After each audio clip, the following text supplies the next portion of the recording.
Welcome to more Gran Turismo Sports Specialtatin. For any of y'all who saw my what Gran Turismo Planet calls epic whining and crying thread post, the most recent one that I did, this was the best race from that. And as I said in that post, all of the fun that I had of races that were actually pretty good statistically counted for absolutely nothing because PD servers. So, well, instead of making it count for absolutely nothing, I guess I might as well go ahead and specialtate it because at least that's something. I'm pretty much giving a middle finger to Polyphony Digital here because I don't care if you think it doesn't count. I'm going to make it count. I'm going to enjoy it whether you want me to or not. If you kick me out of the server, so be it, but I'll make sure at least other people can enjoy it if you're going to torture me. So, well, there you go. Let's enjoy this, folks. Let's enjoy this. I enjoyed this race in general, but again, as the post said pretty clearly, it's not so enjoyable when you do so many enjoyable things and then have it quite literally kick you out of those enjoyable things and penalize you for it for no fault of your own. But again, I ain't gonna do a PD Logic video. I'll just mention it if it happens, and it most definitely happened the day of this race. But again, this race pretty cotton picking good. So let's just go ahead and actually start specialtating this. I made the sort of intro rant a little bit longer for this one because this race is actually a little bit longer in general. It is 7 laps, and pretty much all of the 7 laps are good. So, because there's a little bit of time left, one more rant. I've kind of already mentioned this before, but still. I know it looks like I'm doing nothing right now, but I'm trying to do something. I'm trying to switch cars. You can't do that in sport for some reason, even though in sport you used to could do that. There's been replays in the past in sport where I've been able to switch from car to car. Now for some reason you can't. I have quite literally no idea why, but I do have a hunch. I'm pretty sure it has to do with logic of the Polyphony Digital kind.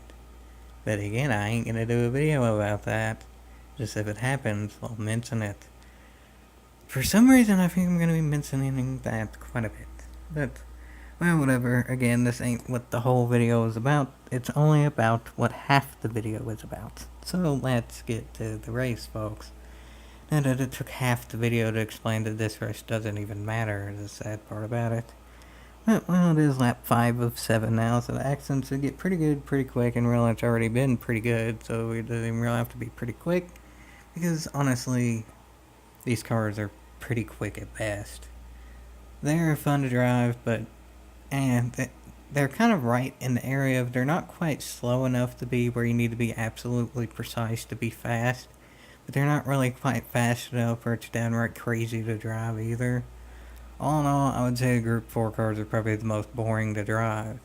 But, like I've said in previous videos too, even though these aren't actually the most fun to drive, pretty much the faster a car is, the worse I am driving it. With it, so all in all, I'm okay at driving Group 4s. Best is in 100 and then kind of down from there. But this race, well, nonetheless, I'm doing my best, and my best ain't bad. I qualified in at second, and I'm right on first rear bumper, so maybe, just maybe, that could make first have a mistake. And if first is going to make a mistake, I have to do pretty cotton picking soon for it to actually matter. Because it's coming out pretty cotton picking soon to, well, 1 to go, so that's why it has to happen pretty cotton picking soon. Or maybe, just maybe, I can pass without a mistake. I don't know. Porsche faster on the straights, as y'all can see there. I got a whole heck of a heap of run off the turn, but that Porsche is actually still sort of kind of gaining on me. It gained on me enough in the top end there, where it had enough momentum into the turn where it's still pretty much on my side. So, it's going to be close, folks. It's going to be close. That Porsche is going to probably get about a half-second run on me through here if it's wrapped and it has the speed.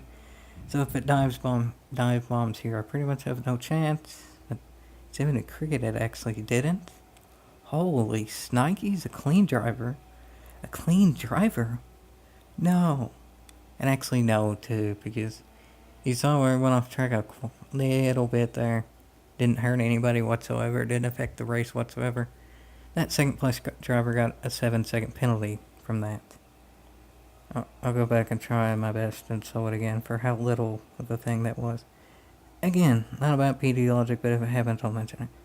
Come on now, PD. 7-second penalty for what's about to happen here. Really? Really? Is that really worth a 7-second penalty? That second place driver put up a whole heck of a heap of fight. Was clean throughout. And did everything it could to keep up with me. Didn't try to fight it when I got by. Was clean the whole time. 7-second penalty for barely even being what they call off track. And he didn't gain any position from that. Good race, but everything about it's pretty big and wonky. The replay systems are worse. The penalty systems are inconsistent and stupid. And just the overall flow of the daily race as well. There is none. There is no flow. You can have a good race like this, but then everything else will fall out of favor to the point of it's not even fun. So, well, trust the process, folks. Trust the process. Time to tank, folks. Time to tank. Wish me luck. Wish me luck.